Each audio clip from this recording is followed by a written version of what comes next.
I'm sorry, Marina. The results confirm what we suspected.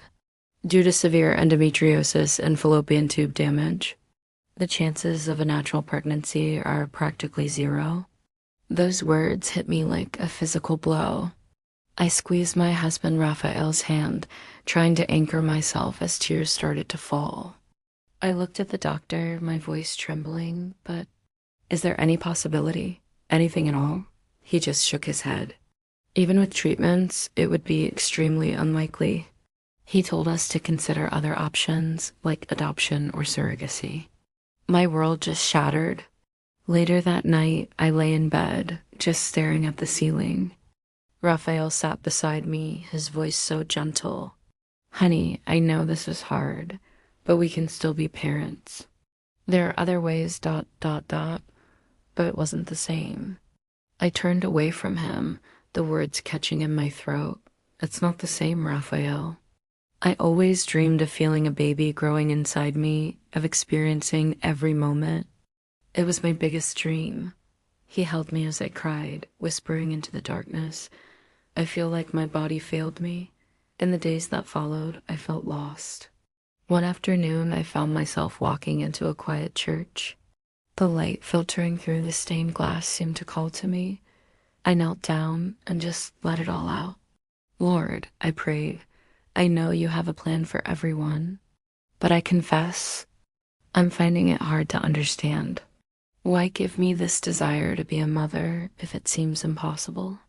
I paused, closing my eyes, and a strange sense of calm started to wash over me. But I choose to trust you. If it's your will, I know you can do the impossible. I surrender my dream into your hands. In that moment, a ray of sunlight hit my face, and for the first time in a long time, I felt peace. The following months weren't easy. Some days were harder than others, filled with doubt and sadness. But I held on to my faith. I started reading the Bible more, finding comfort in passages about hope. I even started a gratitude journal, trying to focus on the good things in my life, like Raphael's unwavering love. We started having breakfast together again, and my smile started to feel more natural. I decided that even if I didn't understand, I would trust God's timing and His plan. Every night before bed, I clasp my hands and pray, not for a specific outcome anymore, but for strength and to continue trusting. Then, one ordinary afternoon, everything changed. I was tidying up the living room when a sudden wave of dizziness hit me, so hard I had to grab the couch to keep from falling. Raphael, I called out, feeling my face go pale. I'm feeling double quotes. He rushed to my side, his eyes wide with worry. Marina, what's wrong? I couldn't explain it. I don't know. I'm so dizzy and nauseous. This has been happening for a few days, He didn't hesitate. We're going to the hospital now. He helped me up, and I leaned on him, my head spinning.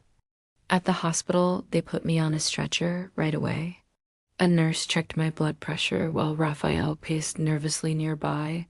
When did the symptoms start? She asked. About a week ago, I told her. I thought it was just stress or something I ate, A little while later, a doctor came in holding a tablet. He had the most surprised look on his face. He walked over to us, looking almost in disbelief. Mrs. Marina, we ran some tests to investigate your symptoms and, well, this is quite unexpected. Raphael rushed forward. What is it? Is something wrong? The doctor broke into a wide smile. Actually, something very right. Marina, you're pregnant. The world just stopped. Raphael and I stared at him, unable to process what he'd just said. That's impossible, I stammered. The doctor said ICOULD ... I have your medical history here. I know what the diagnosis was. But the test is positive, and based on the ultrasound ... You're about 8 weeks pregnant. The baby is developing perfectly.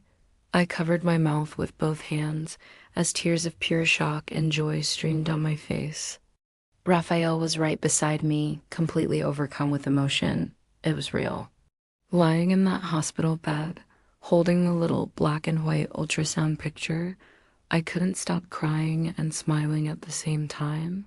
"It's a miracle, Raphael," I whispered. "A true miracle." He held my hand tightly, his voice thick with emotion. "Your faith never wavered.